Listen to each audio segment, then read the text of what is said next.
he has lost more than 9 kg on the 19th day of his indefinite fast. Hydration fair है, he is mentally alert. मेरी तो सरकार से यही विनती है कि इसमें जल्दी से जल्दी इसमें थोड़ा इंटरव्यूज करके और एक इसको अनशन को जल्द से ख़त्म किया जाए, क्योंकि आज स्टेज 2 पे पहुंच चुके हैं. इसके बाद जो ऑर्गन की अगर इन्वॉल्वमेंट होगी तो it can be really alarming for अस.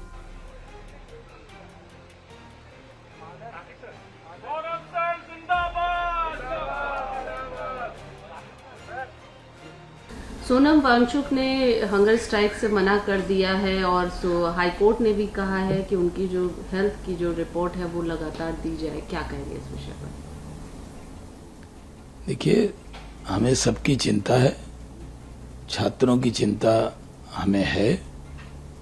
उनको ज्यादा चिंता करने की जरूरत नहीं है. जो इश्यूज उन्होंने रेज किए थे सब एड्रेस हो गए हैं. सरकार ने आज तक कोई पहल नहीं की. अनशन आदमी करता क्यों है? महात्मा गांधी जी अनशन क्यों करते थे? और जब कोई भी फास्ट करता है, स्पेशली अन टू डेथ, कि अपनी जिंदगी भी सौंप देने के लिए फास्ट करता है, तो निश्चित रूप से सरकार के कोई तो बातचीत का रवैया बनाना चाहिए. और मुझे याद है कि जब अन्ना हजारे की मूवमेंट हुई तो उस समय जब भी अन्ना हजारे ने अनशन किया और जन लोकपाल बिल की पे डेमोन्स्ट्रेशन हुआ तो सरकार बातचीत कर रही थी ना, क्योंकि सरकार जनता के लिए होती है.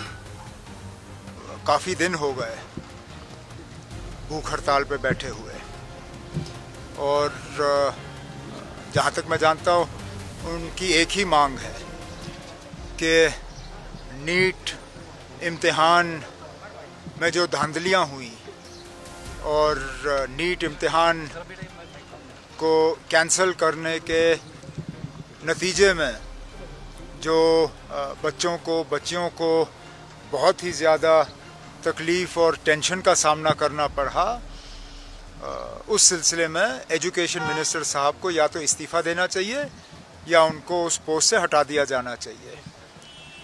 हैरानगी की बात यह है कि 18 दिन हो गए अभी उनको, 19वां दिन शायद चल रहा है.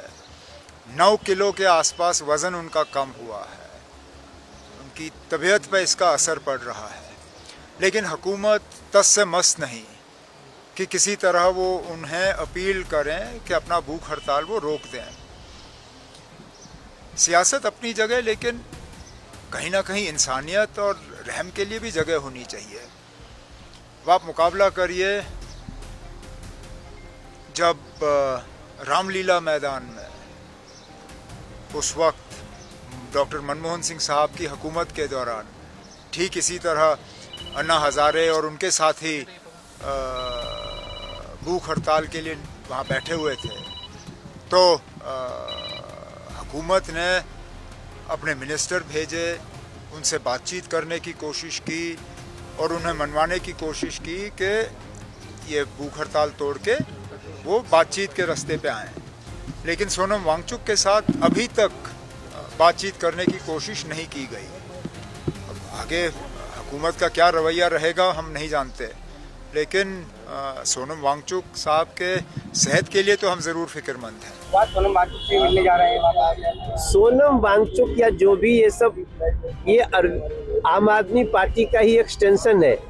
जब ये हर तरफ से जनता ने हरा दिया, तब ये कभी कॉकरोच पार्टी, कभी सोनम, ये सब इन लोगों को मिला करके देश की गति को कम करने का प्रयास करते हैं. देश की जनता इनको पहचान चुकी है और सही समय पर इनको फिर जवाब देगी. सरकार को ये ज़्यादा फिक्र है कि किस तरह से सरकारें तोड़े, किस तरह से मेंबर ऑफ पार्लियामेंट तोड़े बाकी पार्टियों से, किस तरह से अपनी लोकसभा की बहुमत बढ़ाएं, किस तरह से राज्यसभा की बहुमत बढ़ाएं, किस तरह से 2/3 बहुमत हो जाए तो किस तरह से संविधान बदल दें, तो किस तरह से ये राज चलता रहे और किस तरह से इलेक्शन कमीशन के द्वारा वोटर के नाम काटे जाएं. ये इस पे सरकार का बड़ा ध्यान है. लेकिन जो आम मुद्दे हैं, सरकार को कोई फर्क नहीं पड़ता, कोई फर्क नहीं पड़ता. और युवा आज क्यों वहां जुड़े हुए हैं? इसीलिए ना कि इतने पेपर लीक हो गए और अभी तक मंत्री जी ने इस्तीफा नहीं दिया। और मैं आज के दिन देश की जनता को यह बताना चाहता हूं कि अभी इस्तीफा होगा ही नहीं, तो मैं आज अपील करना चाहता हूं सोनम वांगचुक जी को कि आप अनशन तो कर रहे हो और हम आपके साथ हैं, लेकिन जो सरकार आपको सुनने नहीं वाली, अपनी जान क्यों दोगे आप? क्योंकि अभी तो हमने कई और बैटल्स लड़नी है, अभी तो संघर्ष कई मुद्दों पे करना है और आपकी जरूरत है, ऐसे लोगों की जरूरत है जो लोकप्रिय हैं, जिनसे जनता उनके प्रति इस नजरिए से देखती है कि ऐसे ही लोग हिंदुस्तान में होने चाहिए जो अपनी जिंदगी को कुर्बान करने के लिए तैयार हैं। तो अभी तो बहुत लड़ाई लड़नी है हम लोगों ने।